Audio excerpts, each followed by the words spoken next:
I think he's gonna be a fan favorite. If he lands in Chicago somehow, he's gonna be an awesome dude. He's gonna be. I'm sure he'll be a good player. I just think at 10 is crazy talk because then we're gonna go watch. I think he's going earlier.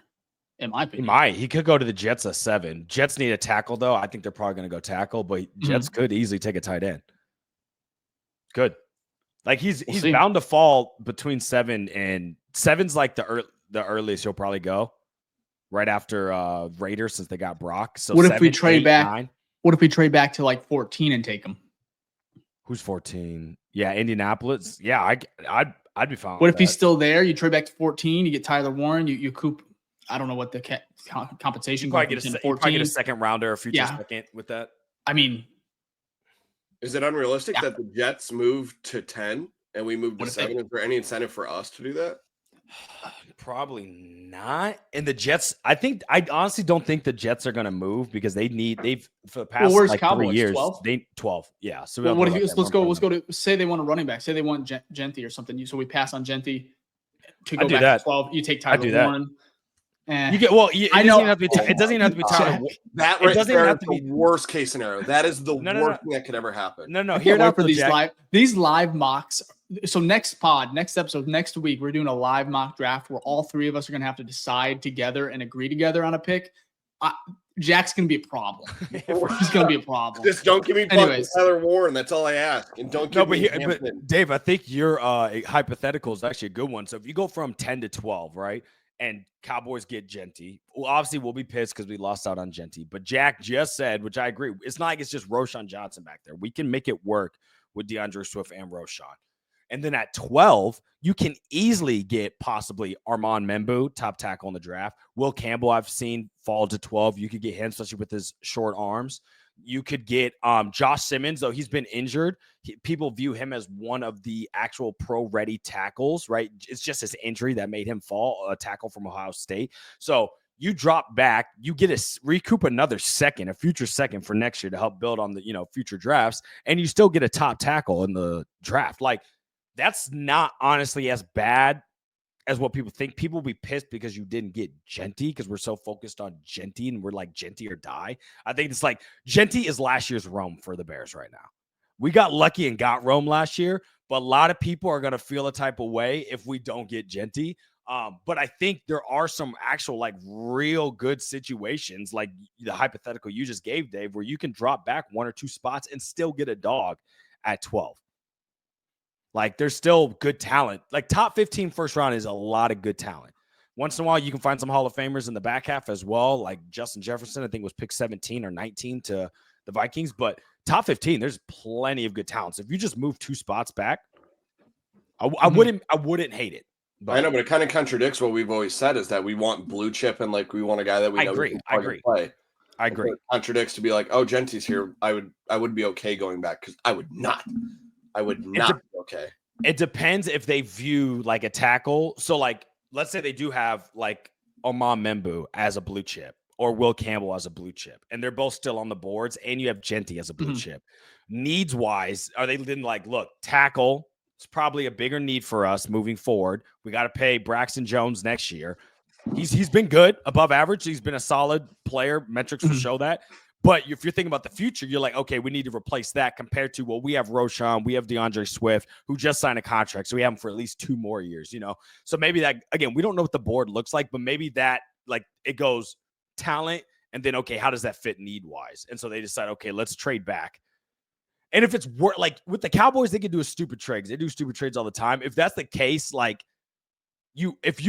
what we get back might make it feel even worth it even more. But again, this is all hypotheticals. We don't know. We don't know how the draft board's going to fall. We don't even know what to be offered up, but just something to think about. So Louis Riddick, ESPN, I believe he's still with ESPN. He had an interesting tweet. What was it? Was that the one where he said like he's going to be the next Barry Sanders or something? Where he talked about if he lands in Chicago.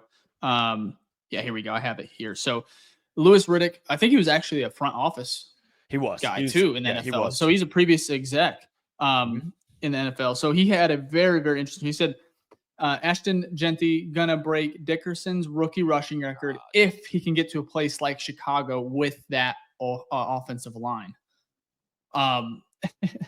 I don't know. I think that one's just kind of stirring the pot, in my opinion. But it gets you a little more hyped about like that's the possibilities with him. I saw a comment here on YouTube about him being next to Saquon. I hate like comparing players. Like obviously it's a lot of pressure, but I think he has that type of ceiling in regards to impact on a team, especially with this new offensive line. But I would love to see it. So is Jeanty at the top of all of our? I mean, obviously we'll do our mock no, and see how things land. no. But is he okay? Same. I know that's kind of like I know that's Campbell. like the vibe right now. It's interesting because even based on, I think it's a good one based off your article, which I've talked about. I'm not against Campbell, but he would he would have one of the shortest arms for a starting tackle in the NFL if he started right now. So, I saw his comments. If you want to talk about his comments, yeah, we'll bring him up. So unless you have something to add on that, Jack, about Jeanty and that Louis Riddick. Nope.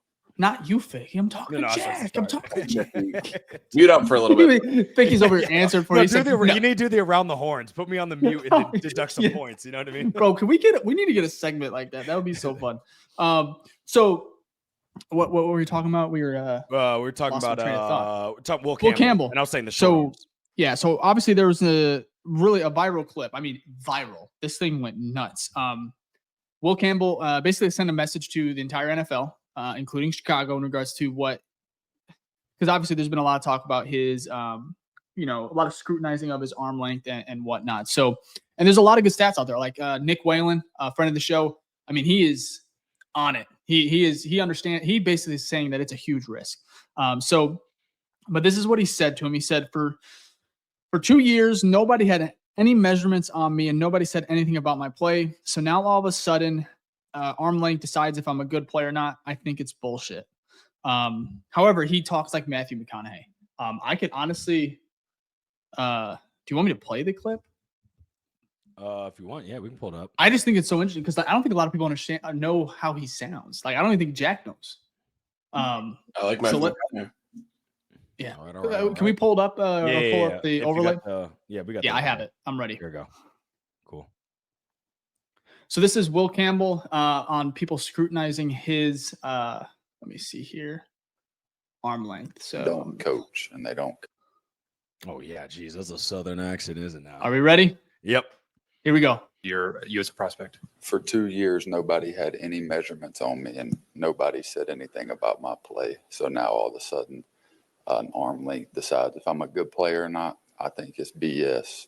But any decision makers in the NFL, they don't really care. It's all people who don't coach, and they don't coach for a reason. You as a prospect. Jeez. Yeah. So Will Campbell. He's from Louisiana. That makes sense. Okay. Yeah. No, he has that deep accent. Southern accent for sure. In Chicago, that would be hilarious. Honestly, I would love to hear him every week if we could. But yeah, I think it's interesting. Can I say something about that though? About what he said? It's I think the argument is getting a little convoluted in the way of, is Will Campbell going to be good or not? It's not whether or not Will Campbell's going to be good or not. It's where is he going to be good at? Due to his arm length, he has, and this is like your article, Dave, he could literally become like Kevin Martin, guard from the Cowboys. Great, right? All pro, future Hall of Fame guard, got moved down there, right? So the question is, will he be a good tackle with the arm length, or would you rather move him down to increase his hit rate, right? His likelihood to be more successful at a guard. So I think the question is whether or not you're willing to draft a guard at 10. But then the secondary question is, does it even matter if it hits? Like if he's an all-pro guard, it doesn't matter if you took him at 10 or you took him at 238. You got your guy and you did it right. Two things here. Will Campbell, super young, 21 years old. Joe Thuney, let's be honest, 3-4 years maybe at a high level. Yeah, maybe. So also another thing, depth. Something you need in NFL at the offensive line. We saw it last year where Chicago had 30 different type of starting lineups last year, something along those lines. It was an insane number. For me, Will Campbell, Jonah Jackson, I know he's penciled in as a starter at right guard. Is that right? So Jonah Jackson, are we 100% certain he's going to be able to get back to where he was in Detroit? I love the optimism, However, what if he does struggle? Or what if we draft Campbell? He outplays him OT or at training camp. So then Campbell starts, and then you got Jonah Jackson as a depth piece. Yeah, he's a little expensive, but he's still probably going to be at least an adequate starter. And if you have a rookie beating him out, it just adds to the depth because someone's going to go down. And Jonah Jackson has that versatility to maybe Joe Thuney. I know he's been relatively healthy, knock on wood here, but it's like I would love Will Campbell, even at if he beats out Braxton Jones and he becomes and obviously you can see the determination here, and he wants to play left tackle at a high level at the NFL. And I love the enthusiasm. Doesn't mean it's going to happen. We've seen it happen before in regards to other players trying to make that jump. But like I said, Nick Wayland, this is something he said that kind of struck with me. I think it was on one of our pods, but it was. He said betting on outliers in arm length and wingspan is a bigger gamble at tackle than guard. And so Peter Skronsky, I think it was 2 years ago, was an all-American left tackle, but he now plays NFL. He obviously plays at a high level guard because of the arm length. So it's like there's obviously Zach Martin, all-American left tackle, but now he's a Hall of Fame level guard in the NFL. And he could be an outlier. He could prove it. But for me, it's like you're just adding depth. He's going to be a starter, whether it's in year 1 or year 2. He could be a backup. He could start after week 8 where someone goes down or something like that. And I hate to say that, but it's going to happen whether Jonah Jackson's out for 4 or 5 weeks. He goes on IR, a stint there. You bring in this guy who's able to sit for a couple weeks to start, maybe 6-7 weeks in the NFL, get some reps under him.